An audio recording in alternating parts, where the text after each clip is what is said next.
Um, I think we're going to start immediately, inshallah. Warda, can I ask you to open for us with a dua?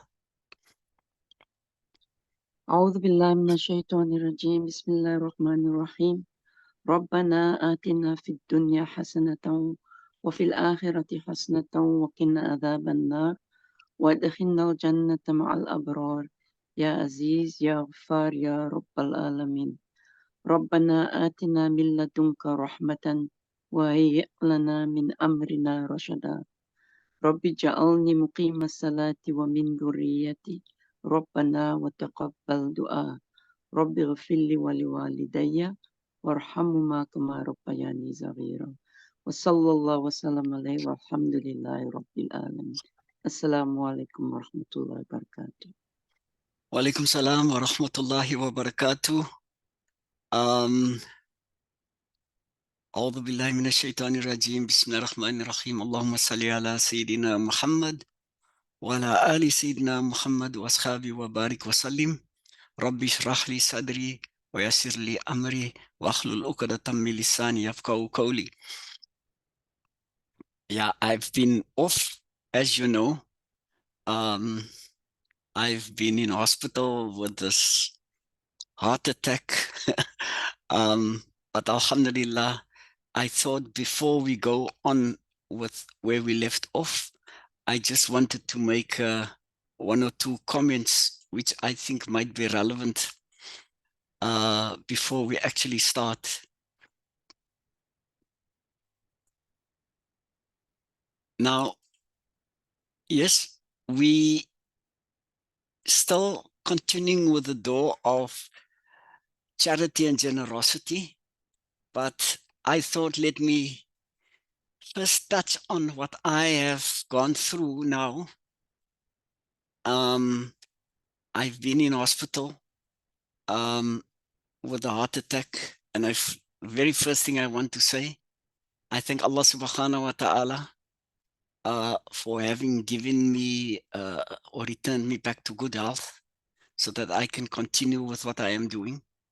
And secondly, I want to thank everyone for all the du'as and the good wishes that they have sent. During times when one is sick, then these things become extremely important. The one who is making the dua doesn't realize how it is received by the one on whom the dua is made. So shukran for that. Alhamdulillah, the heart attack was not very severe. I didn't suffer major repercussions. I had 2 stents put in. And alhamdulillah, Rabbil Alameen, I'm feeling a lot better. So there's nothing wrong with my heart now, physically. Maybe there's a lot that I can still do about it spiritually. Now, one of the things that I thought I needed to, which I extracted from this experience is, we know ibadah as Allah created us for no other reason than to make ibadah. Ibadah has 3 forms. The normal one we know, and that is remembrance, dhikr, and tafakkur, fikr, and khidmah. I want to just touch on tafakkur. Now, tafakkur is considered a very elevated form of ibadah. It doesn't replace dhikr, but it's considered as even more elevated than just making dhikr. Now, tafakkur is when we ponder and reflect on things. And we are instructed to take some of our time to reflect and ponder. Now, what should we reflect and ponder on? Now, the first thing, of course, is we have to reflect on Allah subhanahu wa ta'ala's greatness, majesty, beauty, and on Allah subhanahu wa ta'ala, the one who is our creator. That we all, to some extent, accept and understand. But the second thing that we are expected to spend a lot of time reflecting on is to look around us to see how Allah subhanahu wa ta'ala sifat, the attributes of Allah and Allah's names are manifested in creation. Because whatever we see around us should be a reminder of Allah subhanahu wa ta'ala. And that would remind us specifically about the sifat and the names. In a sense, almost how these sifats are expressed and manifested in whatever we see in creation. But the third one is, and not many people are aware of this, and that is why I thought it's important to mention it, that the third thing that we are instructed to reflect on is our own death. We must frequently reflect on it. In fact, if we can, we should do it several times per day, every day. Now, we seldom think about our deaths. The reality is, I speak about myself, and I know for a fact that many of us, if not all of us, we all fall in this category where we don't really think about our deaths. It's only when we become ill. And illness is a great rahmah from Allah subhanahu wa ta'ala. It acts as a reminder and a warning to us that death is around the corner, so that we can make the necessary preparations. Because imagine that Allah subhanahu wa ta'ala did not create illness. People would be living their lives as if there's no tomorrow. They will just continue doing whatever they are doing. And only when they die, then it's too late. Then they, at that moment of death, they will reflect. And then it's too late. Allah gives us illness as a means for us to be reminded there is going to be a judgment day. You can't just live your life any old how. You have to live your life and be aware that you're going to have to account. You're going to have to account for every single thing that you have done on this dunya. Now, illness should be viewed as that. And not only our own illness. It is when we become aware of other people being ill or struck down by a calamity that it should act as a warning to us. It should make us sit up and realize that this is something that we should constantly think about, so that our actions are not just done without keeping in mind that there is a day of reckoning that is waiting on us.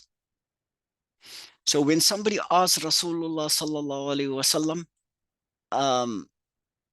a man came to Rasulullah sallallahu alaihi wasallam and asked him, when will the hour be? In other words, when will be Qiyamah? When will the day of Qiyamah arrive? Then Rasulullah sallallahu alaihi wasallam answered him. The answer was not to say it will be so and so and so and give him an idea, an indication of when Qiyamah will be. But Rasulullah answered him, what have you prepared for it? And I want to leave that with all of us as a reminder. What have we prepared for this day?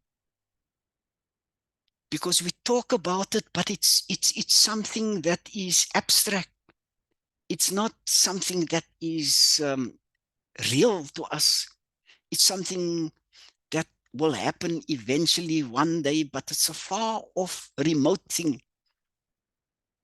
The reason why I raise this is that, inshallah, we will make effort to think of our deaths, whether we are sick or not sick, whether there are people around us who are sick or not sick. We will just try and reflect on our eventual deaths so that it can influence the type of lives that we lead on this dunya, and that it should be in preparation for that inevitable date, that inevitable date, what's the other word for date? Appointment that we have. So yes, Alhamdulillah, I hope the message has gone through. And I will now continue, inshallah, with where we left off. And just so that because between one session and the next, it's maybe good to give a reminder that what we are doing and talking about is we are talking about the purification of the heart. How do we purify the heart in a practical way? And we are trying to deal with things so that it's easily implementable and we can try and influence how we do things in our lives. But I want to refer to a narration that has to do with, and the quality, two qualities we are talking about is charity and generosity, as the opening slide said. But I want to start off by referring to a narration about Abdullah ibn Ja'far radiallahu anh. He was the nephew of Rasulullah sallallahu alaihi wasallam. He resembled Rasulullah sallallahu alaihi wasallam in many ways, in his mannerism, in the way that he looked. And he was known to be an extremely, extremely generous person. He was extremely wealthy as well. But he was extremely generous. He was referred to as an ocean of generosity. So one day he was walking through an orchard of palm trees, not his own, but he was walking through this orchard of palm trees, which was guarded by a young black slave. Of course, in those days, slavery was not prohibited. We're talking now hundreds of years ago, more than 1400 years ago. So as he was walking through, he saw that this slave took out his food now, and he was about to go and eat, and he took out 3 pieces of bread. And then as he was sitting down, a dog came along, passing by, and he threw a piece of his bread to the dog, who was so hungry that he immediately ate it up, and the dog looked at him again. And then he threw the second and the third piece, which the dog ate as well. And Abdullah ibn Ja'far radiallahu anhu asked him, but was that not your food for today? And the slave said, yes, it was. And he asked him then, now why did you give it to the dog? He said, I know I made a mistake here on the dingus. You will forgive me for that. The slave replied, the dog came from very far and it was very hungry, and I couldn't but help this dog, and that's why I gave him my food. Now, what are you going to eat? Abdullah ibn Ja'far radiallahu anhu asked. He said, well, I've given him all my food, so I will remain hungry for that day. He said.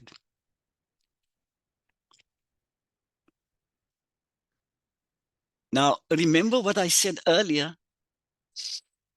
Abdullah radiallahu anhu was this extremely, extremely generous man, and known for his generosity by everyone who knew him. And then he looked at what he had just experienced, and he thought, this young slave is so much more generous than him. He said, so much more generous than me, he thought. So what he did, he freed the slave and he donated the orchard.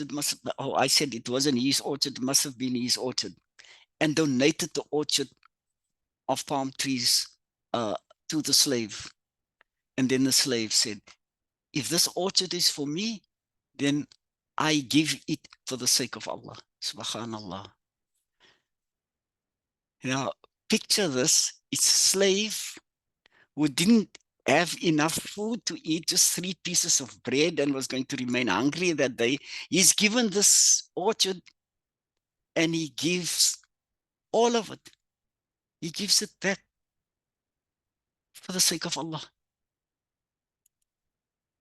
Then Abdullah radiallahu anhu was so shocked and astonished by the behavior of the slave, and said to himself, should he be generous to that extent while I withhold? This will never be. In other words, what he said to himself is, although people think he is generous, here is generosity. And in fact, by comparison, it looks like he is not giving, he's withholding, although that is not really the case. So he probably became even more generous. The story here is supposed to give us an idea of charity, what charity means and what generosity means. Now, this is a demonstration of generosity of both the Sahaba as well as the slave. Now, Allah is even more generous than that. Way, way, way, way beyond what we can ever contemplate. But if we behave in a way that is pleasing to Allah subhanahu wa ta'ala by being charitable and generous to others, then Allah subhanahu wa ta'ala's limitless generosity will be showered upon us. I thought it was a very good example, and that's why I actually included it in this episode. Now, what I normally do, I take the quality. Last week when we started, I did the opposite. I said the people who are not generous, who are misers, and we described them. I'm not going to go through all of that again, but let's just look at what it means to be charitable and generous, because those are just 2 words. Now, by just unpacking it, are you generous and charitable? If you're a caring person, generally, yes. A caring person wants to assist and help where they can. A person who is not close-fisted means whatever you have in your hand, you don't open. Open-handed means you are more willing to give what you have, what you own. What in your hand, what you own. And unselfish. You don't just think of yourself. I tried to describe it last week, what unselfish means. Self, that which you, referring to you, yourself. Unself, not you. In other words, you do things that's not for you, it is for other than you. Unselfish, truly unselfish, means there's no consideration of benefit for yourself, but it's done purely for the benefit of someone else and to please Allah, of course. And the kind person, subhanallah. Kind is such a small, short word, and we use it very loosely. But to be a kind person is to be is to emulate a divine quality that is very pleasing to Allah subhanahu wa ta'ala. And kind people, they care for others. They bring about help and assistance and relief. They live their lives like that, and they welcome opportunities to be like that towards others. But it's also, it can be very generous and charitable to be tolerant. Tolerant, now one would think, now where does tolerance fit in with generosity and charity. Tolerant in terms of where somebody has, for example, said or done something to you that's not pleasing to you, could even be hurtful, and you overlook it. Under normal circumstances, you would have the right to retaliate and to return whatever it is that this person has done to you. But now you tolerate it, you overlook it. That is a wonderful form of being generous and charitable without using material things, money or possessions or whatever. It's just by your attitude that you display, is a great way of being charitable and generous. And big-hearted.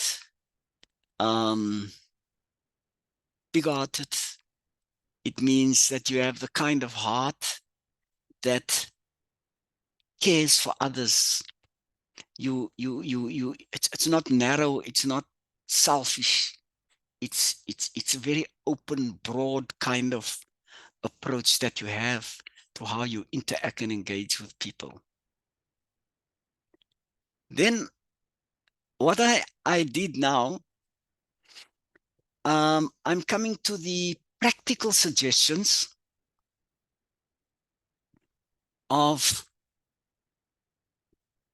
how can we use this understanding of charity and generosity as a means of purifying our hearts. Now, practically, what do we do? It's good to know things.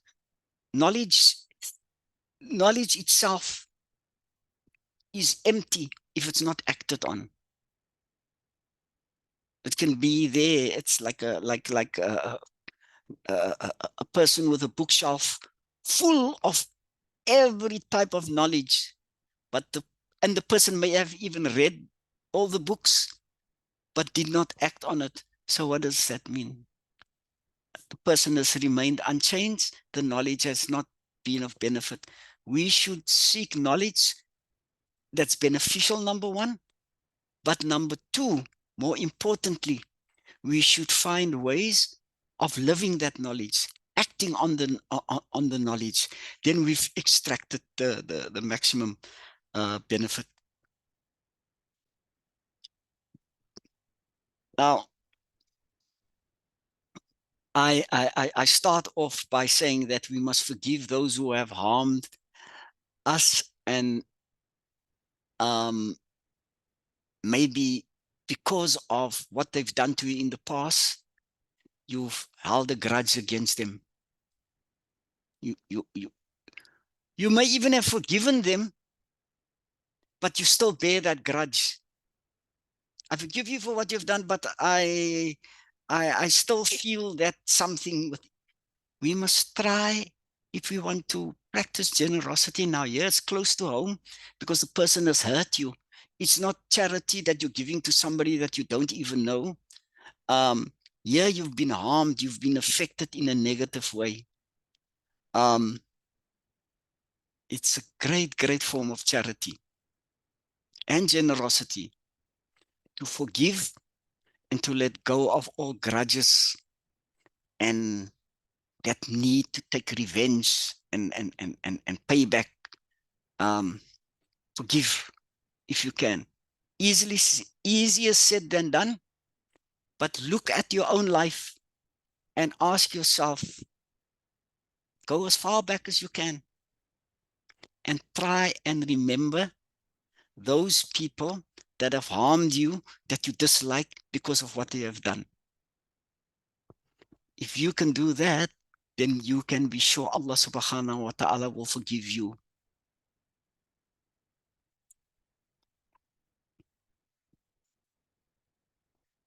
Let a stranger go ahead of you in the queue, whether you're driving, whether you within the shop, at the counter, and you there in front, but you see somebody else next to you, Give way, let the other person go.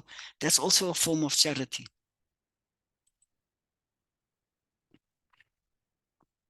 Making dua for people who are sick or in difficulty. We normally make dua, generally, it's almost a given that when we hear people are sick or going through difficulty, that we make dua for them. But we should extend this even to people that we don't know. When you make dua, then make dua for the people who never get dua. Add that in your dua. Oh, Ya Allah, for the people that I know and even the people that I don't know who are sick or are in difficulty, Ya Allah, give them relief. That's what one should do.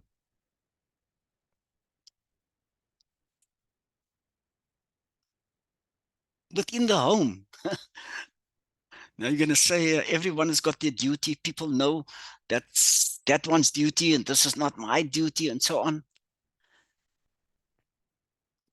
That's not the way to actually develop pure hearts.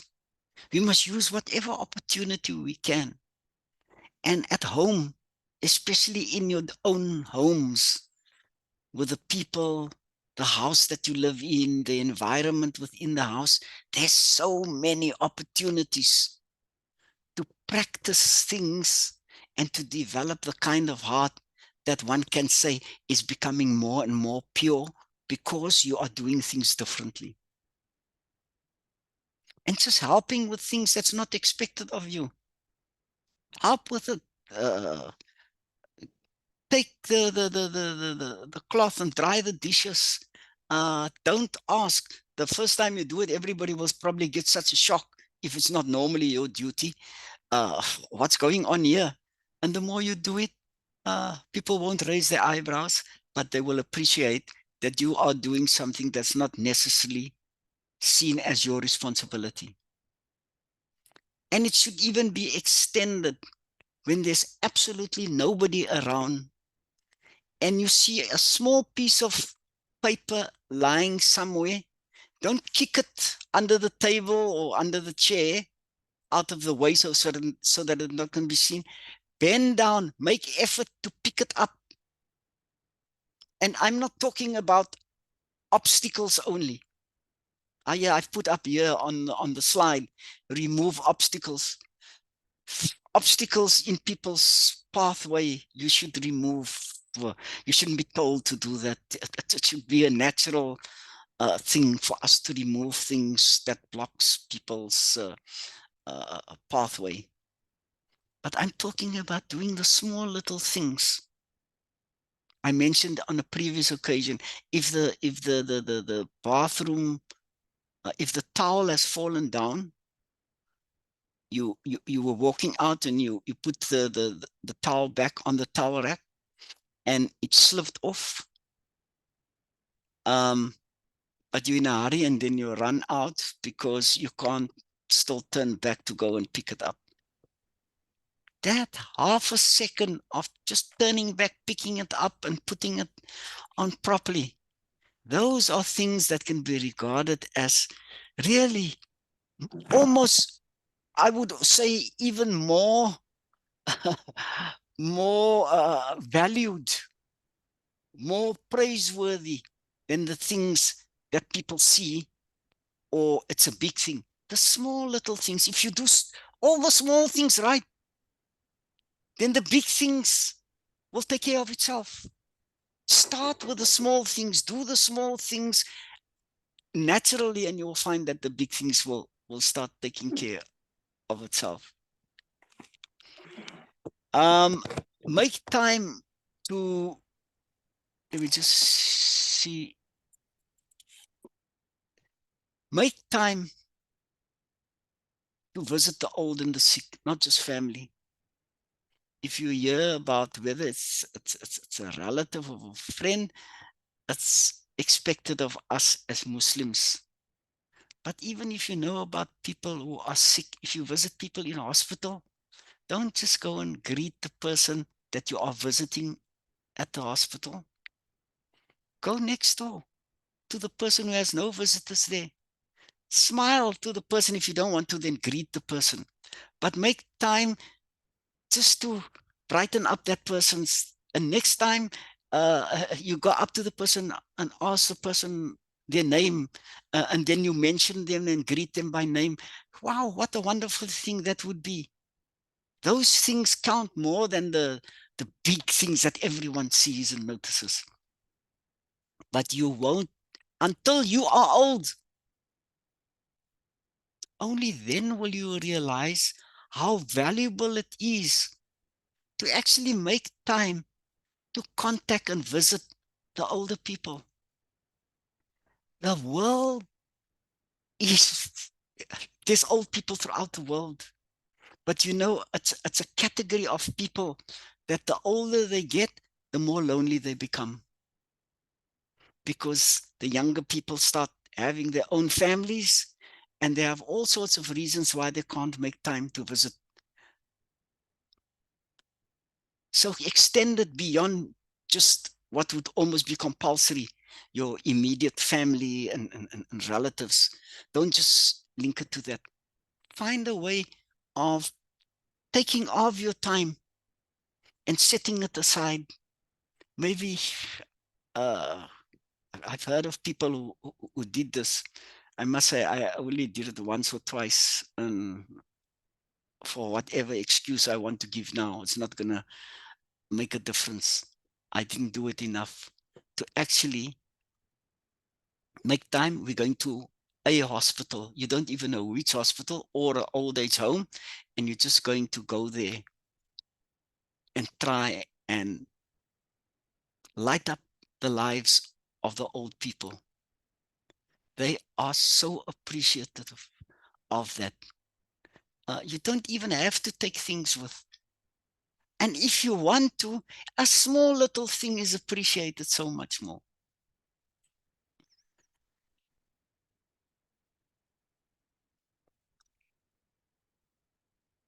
Don't underestimate the importance of giving advice and assistance to people who are in need. Sometimes years afterwards, people will come to you and say, you know, that advice you gave me then changed my whole life around. You gave it to me at the right time. When you see people are in need, don't also go to the other extent where you want to run people's life and you put your nose into everyone's business and you want to give advice all the time and you become a nuisance. Not that kind of advice. When you see there's need, you go to the person and inquire whether you can be of assistance. And if they open that door for you, then you go in and give some of your time.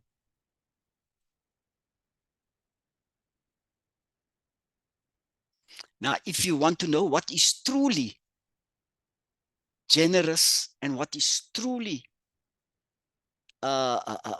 charitable, you must gauge how much it hurt you, how much sacrifice you had to do whatever it is that you did. If you only gave what you could manage now, of course you're going to get benefit. You will get benefit because you are doing something that is not compulsory. But if you go over and above, um, if you want to use money now, as I can't think of any other example, say somebody's in need of money, uh, you have a spare 50 Rand, a spare 50 Rand. That 50 Rand has not been allocated to anything. You have a spare 50 Rand. But this person actually needs 200 Rand.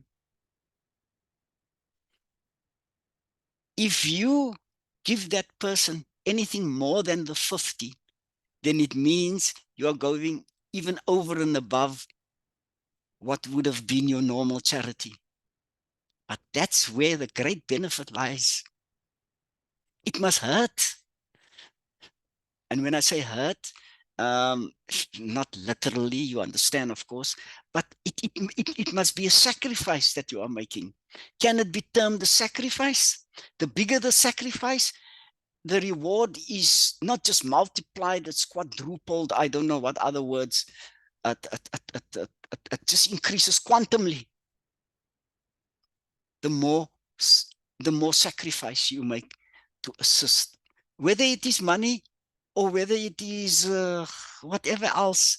Your shirt, your favorite shirt, somebody comes and they say, I need to go somewhere, I need a shirt. That shirt you had there, that color shirt, and they explain, and you say this one, and it's your favorite shirt. Have you got the guts to give it to that person? It would be a big sacrifice, but that would qualify to be called generous and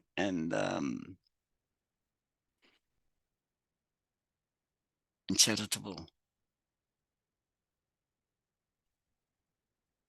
Don't spoil what you've earned by letting other people know, advertising how good you are, who you have helped, what you have done. People will use obscure reasons to motivate.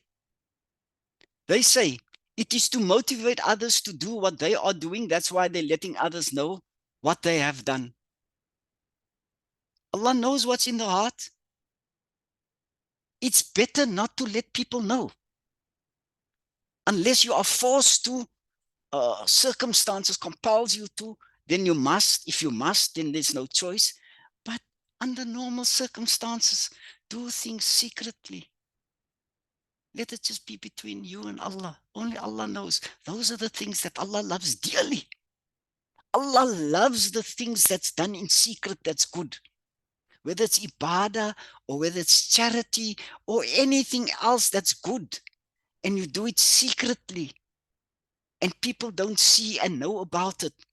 That's what Allah loves the most. It's like tahajjud, in the middle of the night. Or why fasting is such of such great benefit, because people are not with you every single second. They don't know. And it is only your iman and your taqwa that keeps you from eating. And it's between you and Allah. And you, at that moment, you know that Allah knows. And that's good enough for you to not eat.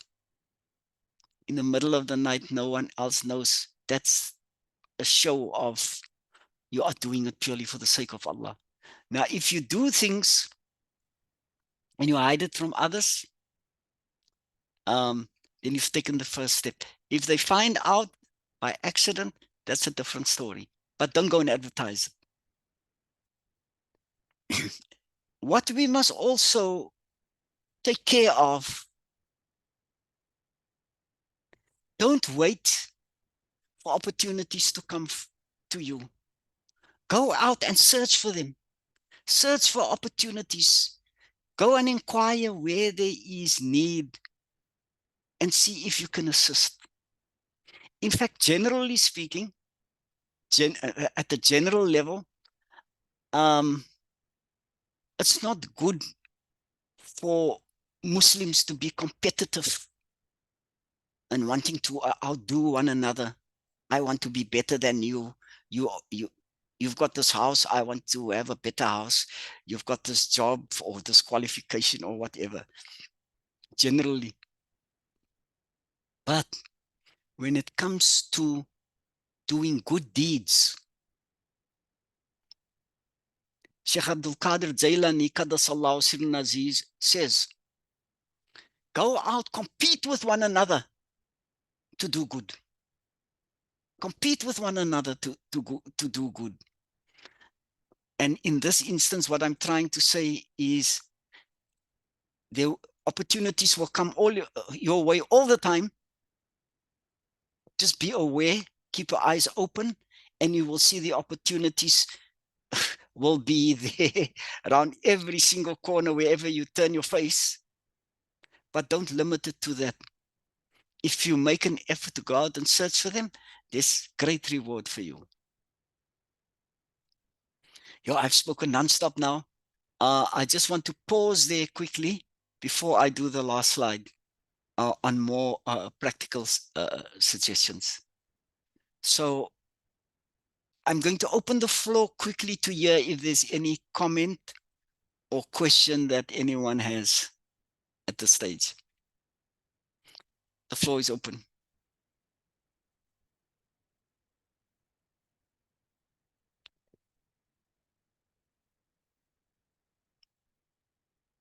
No comment, no question. These things are, I suppose, very straightforward. It almost feels to me as if, why am I saying these things? Because you know most of what I've said. I'm just reminding you that this is a means of how one can purify the heart. It's practical methods of how we can purify the heart. You purify the heart, you get to know Allah subhanahu wa ta'ala better. You get closer to Allah subhanahu wa ta'ala. There's more content, there's more meaning, there's more sincerity, there's more genuineness in your ibadah then. So the purification, all of these things, giving away or giving things to others and assisting where you can, helps you to be able to make ibadah in a more sincere manner. Think of it like that.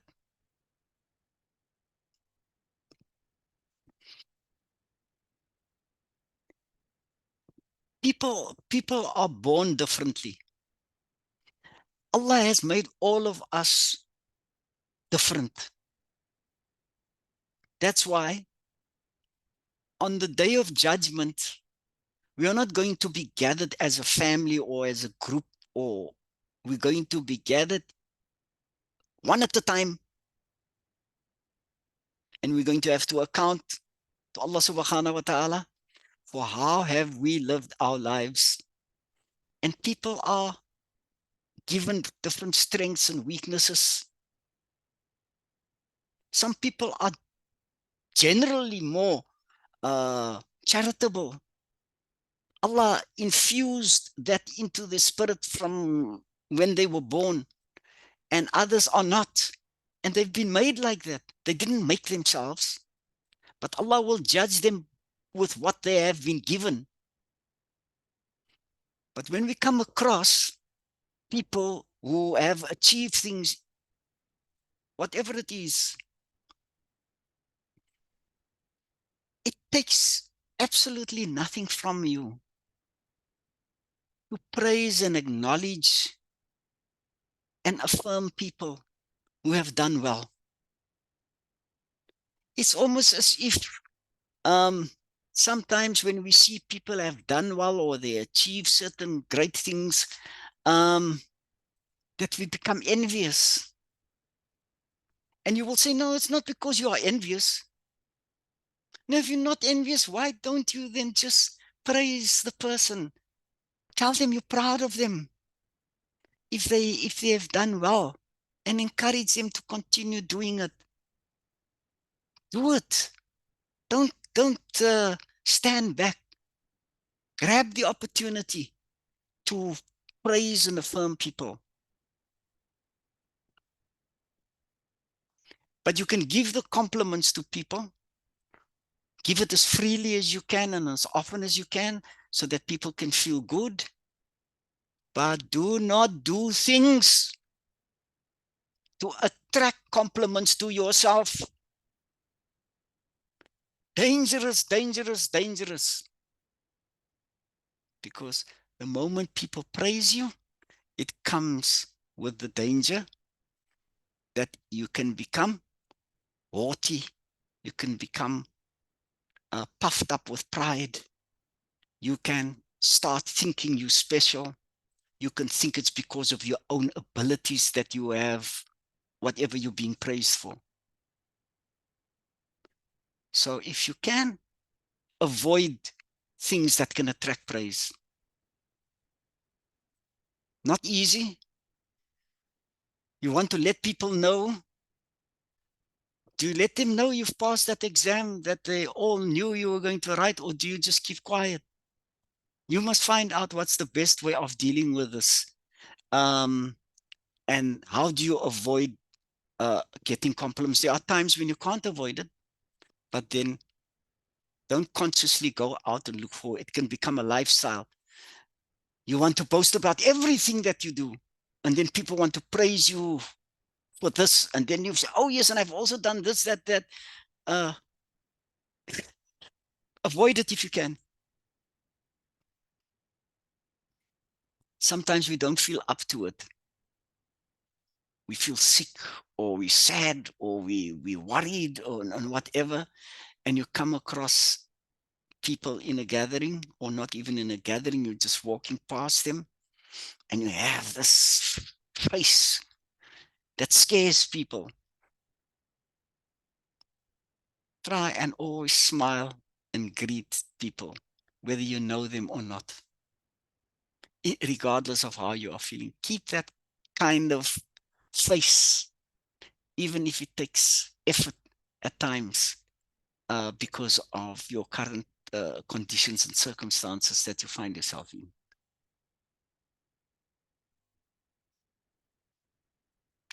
Give generously to the beggars, the needy, and the homeless. Rasulullah, this topic, beggars, the homeless, the people who come and knock on your door and so on, is a very controversial thing. You get two views out there. The one is, you give these people, well, it becomes even more sophisticated, that people have worked out a reason as to why they never give to the needy and the homeless. Firstly, these people, you're encouraging them, and they won't make any effort to go and earn a living. Secondly, they come to your home, they check out your house, and tomorrow they break in. It's possible. But Rasulullah sallallahu alaihi wasallam said, we must give, we must not avoid, we must not be negligent, we must not be careless when it comes to giving to those who are in need. Rather make a mistake, but don't fall in that trap. And we are expected to be generous to people from the time we are born till the time that we die, till our last breath. We're supposed to be generous. So don't, if you can, don't turn the beggars away. If the people on the street corners and who come to your car and they bring rather have some money aside there, even if it's little. Give little, but don't give nothing. Worse still, don't treat these people like criminals when they come to you and you're rude to them and abusive to them and you give them long lectures, and but you have no intention of giving. Soften your heart. And one of the ways of doing it is, tell yourself at the beginning of the month, I'm going to give X amount, I'm going to make in change, and I'm going to keep in the car, and that's the money that I'm going to give to people along the road. And if you run out of it, you run out of it. You can top it up. But in the beginning, to make it easier for yourself, put an amount to it. Then you're at least starting to implement something that is pleasing to Allah and His Rasul.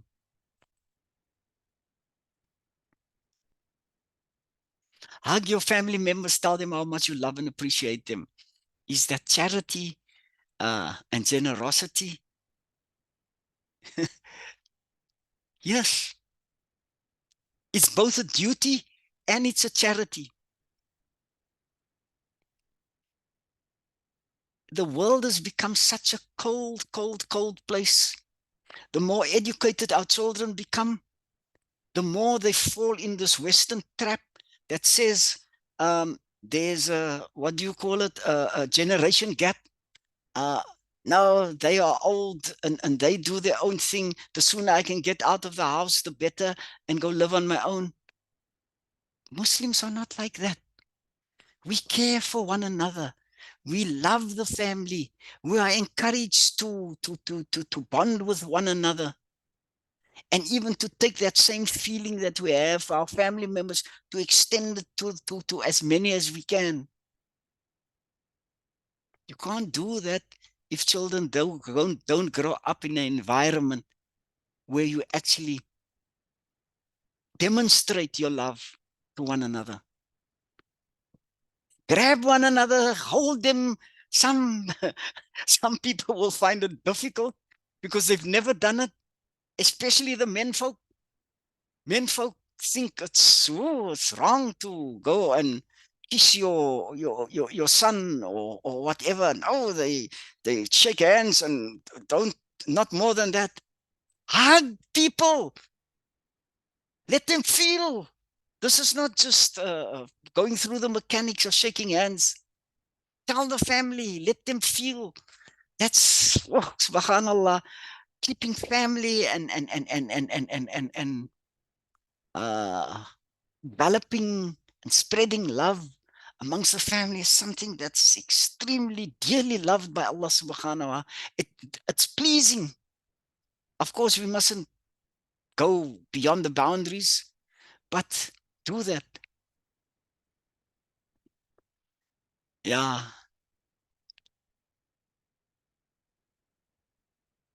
Give of your time, money, you and goods, you understand. That kind of covers to some extent the people who are in need and homeless and so on. But it's not only money and material things that you need to be giving. Give of your time too. Your time is something that Allah subhanahu wa ta'ala on the day of judgment is going to check. What did you do with your money and the things that Allah gave you, your rizq? How did you spend it? But Allah will also ask you about your time. Come, account for that particular day. What did you do? And you can fill your day with by allocating time to causes that you know is pleasing to Allah subhanahu wa ta'ala. You know, it's pay close attention to others, even if you disagree with them. I don't know how many people can implement that. Very few can do that. If other people are speaking, um, don't go and let them feel that they're wasting their time. Um, don't let them feel that they're being ignored. Would you like that? If you speak, you want people to look at you, listen to you, nod in agreement. Um, it's something that it's not easy, but when people are speaking, you pay attention to them as if you agree with them, even if what they are saying you've heard before, or there might even be things that you don't necessarily have to say you agree, but make a point of listening to them. Forgive those who have injured and harmed you in the past unconditionally. Not easy, especially if it's been very deep and they injured you in a way that you've suffered tremendously. To unconditionally forgive, imagine you demonstrate that forgiveness. Whatever you do, Allah will give you so much more. If you forgive somebody who's deeply hurt you, don't you think that Allah will forgive you for the things that you need forgiveness for, over and above what you have done? This is one of the ways of, by forgiving others, you're in a sense indirectly forgiving yourself. Don't know whether people are able to do this, to write off outstanding debts. If people owe you money, don't just write it off in your mind. Go to the person and say to that person, listen, uh, you owe me so much, but I'm writing it off. It's okay. You don't owe me anything. But not only monetary debts, eh? Not only money, when people have harmed you, that also falls in that category. They've got a debt that they owe you, and you've got the right to claim that debt on the day of judgment.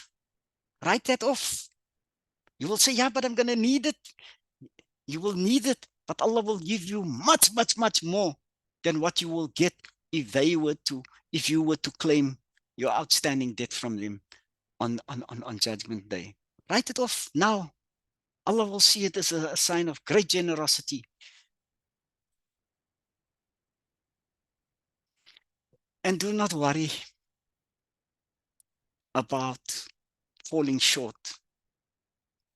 People come to you all the time for this charity and that charity, all the time. Quite honestly, I don't know if one is able to really give to everyone that comes your way.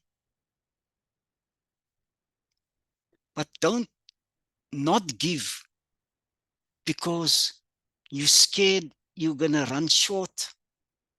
You won't be able to do this or that because you won't have enough money. Trust in Allah. Have complete trust in Allah. Allah says you must give. The one who gives you the rizq in the first instance says, give freely. Instructed Rasulullah to bring that message, give freely until your last breath. Allah, the owner of everything, instructs you to do that, and Allah's the one that will determine your rizq. You think Allah will shortchange you or make you do things that's going to harm you? Allah loves us dearly, and Allah will only want to give us or instruct us to do things that's beneficial for us, whether we can see it or not. So have complete trust when it comes to rizq in Allah subhanahu wa ta'ala. Don't put your trust in yourself or other people or the amount of money that you have in the bank. Put your trust completely in Allah subhanahu wa ta'ala. Then you know you will be taken care of. I think the only slide is this. Now, to be charitable and to be generous is to be kind.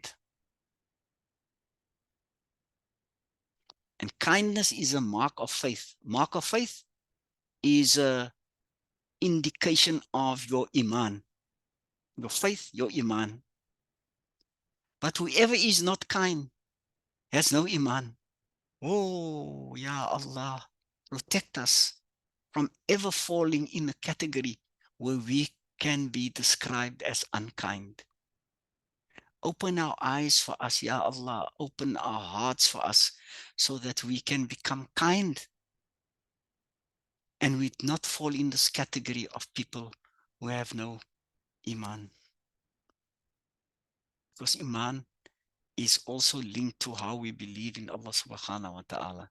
It's not only how we are towards people and our behavior, it also has to do our relationship with Allah. So I hope, inshallah, that we will all try and take what sounded, this episode sounded like it was very, very mundane, very ordinary things that we were talking about. But I think it can be very, very profound. I don't know how your lives are conducted from one minute to the other, but I'm sure there's enough in there in what we've said for you to take home and to change one or other things, to start working on this. And even if you don't succeed in everything, work on some of it, because the effect will be you will be having a better type of heart. And you will be able to make ibadah and worship Allah in a way that is more sincere and more profound and more deep, something that we all desire. We all desire to be able to get closer to Allah and to have that closeness. These are practical ways of how we can go about doing it. Walhamdulillahi Rabbil Alameen. I've come to the end of the formal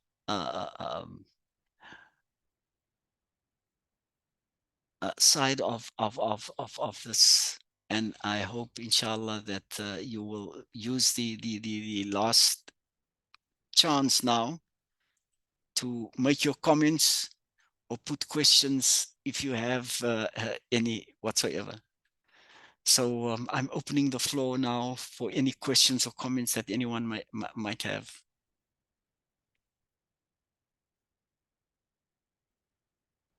Assalamu alaikum, Imam Hussein. MashaAllah. Very happy to see you. You've joined us. Wa alaikum salam Manie. No, I wanted to come visit you, so I thought this is also a visit. Alhamdulillah, Alhamdulillah, Alhamdulillah. How are you doing? Alhamdulillah, Alhamdulillah, Imam. Allah is great. Allah is great. My heart is physically all right, and I hope, inshallah, that will start getting spiritually also better, inshallah. I don't think there was anything wrong with your heart physically. It's the heart that's becoming alive. Yeah, they put It's into يحيي قلبي ذكر الله. Subhanallah, Subhanallah. يحيي قلبي ذكر الله. Alhamdulillah, Alhamdulillah. Alhamdulillah. Yeah, whatever Allah puts in our way is of benefit to us, whether we can see it or not. Alhamdulillah. Is there any other one who would like to make a comment or pose a question before I ask Imam Hussein to make a closing dua for us?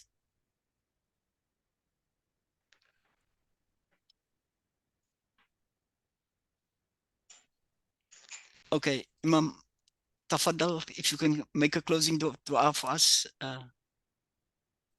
أعوذ بالله السميع العليم من الشيطان الرجيم بسم الله الرحمن الرحيم الحمد لله رب العالمين والصلاة والسلام على أشرف المرسلين حبيبنا وشفيعنا وسيدنا وسندنا وقرة أعيننا ومولانا محمد صلى الله عليه وسلم وأصحابه أجمعين اللهم صل وسلم على سيدنا محمد طب القلوب ودوائها وعافية الأبدان وشفائها ونور الأبصار وضيائها رب الناس أذهب الباس واشف أنت الشافي لا شفاء إلا شفاء شفاء لا يغادر سقما ولا ألما وننزل من القرآن ما هو شفاء ورحمة للمؤمنين ويشفي صدور قوم مؤمنين وشفاء لما في الصدور قل هو للذين آمنوا هدى وشفاء وإذا مرضت فهو يشفين فيه شفاء للناس اللهم ارحمنا ارحم والدينا وارحم أولادنا وارحم أقربائنا وارحم أصدقائنا وارحم أساتذتنا واشف مرضانا وارحم موتانا وارحم أمة محمد صلى الله عليه وسلم ربنا تقبل منا بسر الأسرار سورة الفاتحة بسم الله الرحمن الرحيم الحمد لله رب العالمين الرحمن الرحيم مالك يوم الدين إياك نعبد وإياك نستعين اهدنا الصراط المستقيم صراط الذين أنعمت عليهم غير المغضوب عليهم ولا الضالين رب اغفر لي ولوالدي آمين إن الله وملائكته يصلون على النبي يا أيها الذين آمنوا صلوا عليه وسلموا تسليما اللهم صل على سيدنا محمد وعلى آل سيدنا محمد وأصحابه وبارك وسلم سبحان ربك رب العزة عما يصفون وسلام على المرسلين والحمد لله رب العالمين. Everything of the best to you, Manie. Shukran jazilan. Shukran Imam Hussein Salam and very, everyone very, else. very Mrs. Salam very Mrs. Suk and Wa alaikum gezondheid salam. vir haar. Wa alaikum salam. Shukran jazilan to everyone, and also for all the wonderful messages and du'as that you've made. May Allah subhanahu wa ta'ala give you double that in return to you and to the people who never Amen. get dua. Amen. May Allah subhanahu wa ta'ala let them also benefit from this dua that's been made here. Walhamdulillahi rabbil alameen. Assalamu alaikum wa rahmatullahi wa barakatuh. وعليكم السلام ورحمة الله وبركاته.